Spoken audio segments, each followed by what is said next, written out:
Mga kabalita, na sa kalagitnaan po ng pagla-live selling ang online seller mula sa Santa Rosa, Laguna na si Agnes at ibinibida pa ang kanyang mga ibinibentang bag.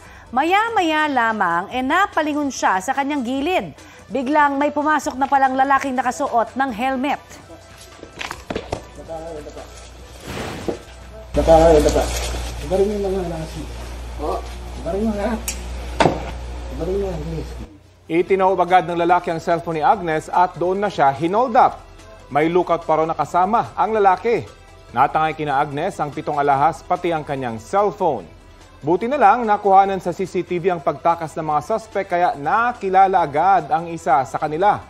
Sumuko na rin sa mga pulis ang 2 suspect. Ang isa raw pala sa kanila, kapitbahay lang ng mga biktima.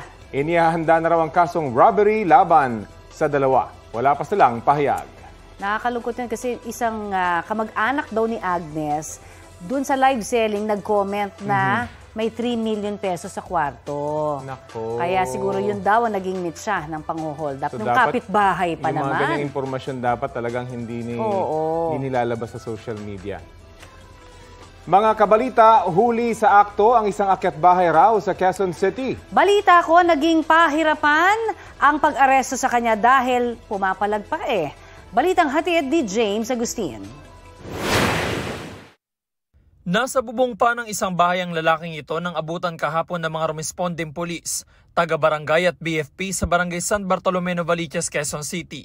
Napasugod doon ng mga otoridad matapos makatanggap ng tawag ang 911 National Emergency Hotline mula sa may-ari ng bahay. Ang report na nakuha natin, meron isang lalaki na armed with knife or bladed weapon na nandun sa bubong ng kanyang bahay.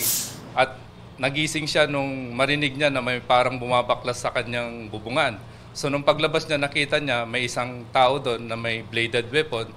Ilang beses daw pinakiusapan ng mga pulis ang suspect na sumuko na maayos, pero ayaw daw pumayag ng lalaki.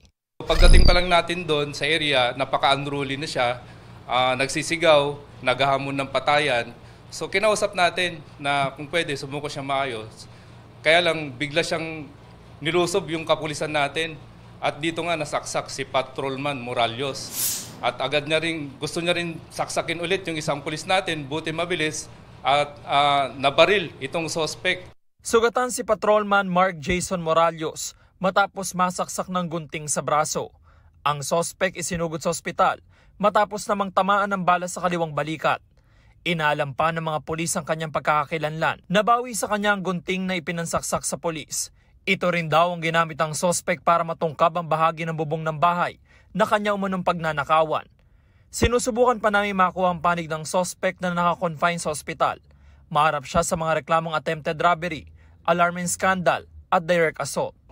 Yan ang balita ko. James Agustin ng GMA Integrated News.